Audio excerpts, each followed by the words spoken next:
And what is up, everyone? Welcome back to another episode on the A-Team channel. Hopefully I'm catching you at a time where you're not too daunted or taken back by it all. And today's topic of discussion is centered around these upcoming autumn exams.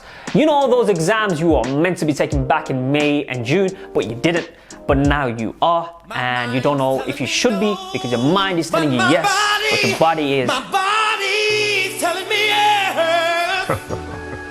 Okay, now firstly, if you're one of those that are taking your exams this October and November, then firstly, I want to express my deep-found respect to you because believe it or not, I really do understand how tough it is doing these exams right now.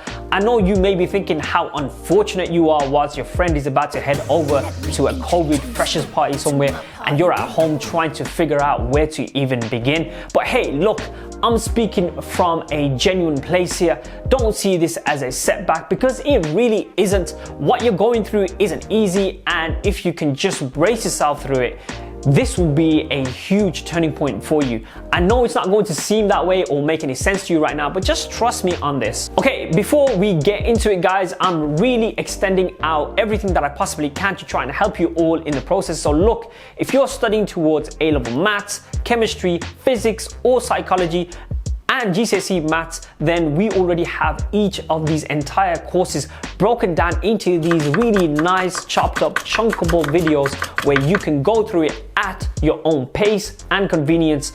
This material is specifically exam orientated and just gets straight to the point.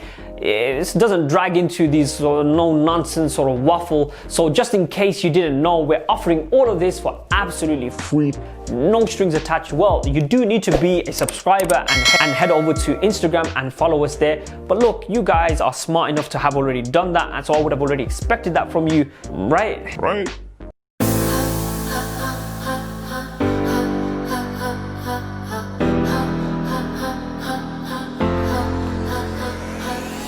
Look, unlike other clickbait type of videos of how you should revise and make these cool looking flashcards that should really be in an art gallery somewhere, or how you should be drinking 5 liters of green tea every day. Actually, I have to be honest here, I do drink some green tea, and you know what, I can actually vouch for some of the benefits aside from visiting the toilet 20 times a day. But look, but none of these superficial things are going to drastically change things for you right now. What you're going to need to do is to buckle down and really get into it. And I mean really get into it. If you're trying to revise for your A-levels, and anyone that thinks that these exams are going to get cancelled, then dream on. Take it from me, these exams in the worst case scenario will not get cancelled. If anything did drastically happen, then they may get shifted a few days. But look guys, if you're thinking like this already, then that's just suggesting to me that you're already coming from a place of defeat. I understand that time is a huge constraint right now. I get it, you may not have been taught all of the content from the previous year, and I sure as hell know that you won't have enough time to go over things multiple times as well as you would have maybe liked to do so. So here are my top 3 tips in terms of how you should be getting prepared for these upcoming exams. Number 1, don't be so methodical. You know, I had a student of ours come and approach me the other day, and he was just expressing how he'd rather delay the mocks that we assigned for him. And then I just went on to explain what I'm about to say to you right now, and that is, don't get so stringent in trying to perfect your revision. Far too many students, including myself in the past, have painted this rosy picture in our minds of how revision is supposed to be like meditating. It's supposed to soothe and heal the soul. Just cut the bull. Revision is supposed to be rough, grueling. You're supposed to get down and ugly in the trenches, and if it isn't, then either you're all sorted or otherwise you're simply not doing enough. So again, stay away from creating fancy notes and pretty flashcards. And there's a video I actually made about how you should be learning content like you're good enough to teach it. So this is the way you want to be studying. Stand up and imagine like you're about to present to a class. Think about the different possible ways you could be expressing that information, and trust me, this will go an extremely long way.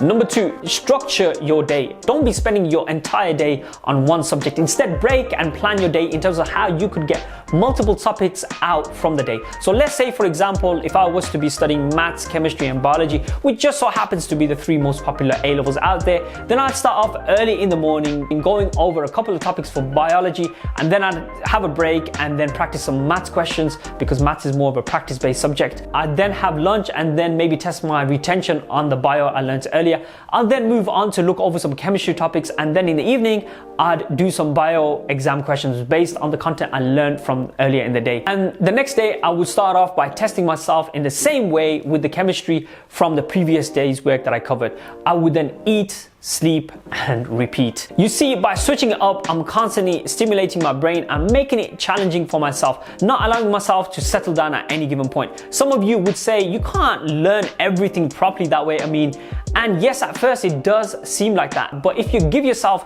suitable rest periods and importantly sleep well, your body and brain will forge these connections and you'll start noticing the effects within a few days.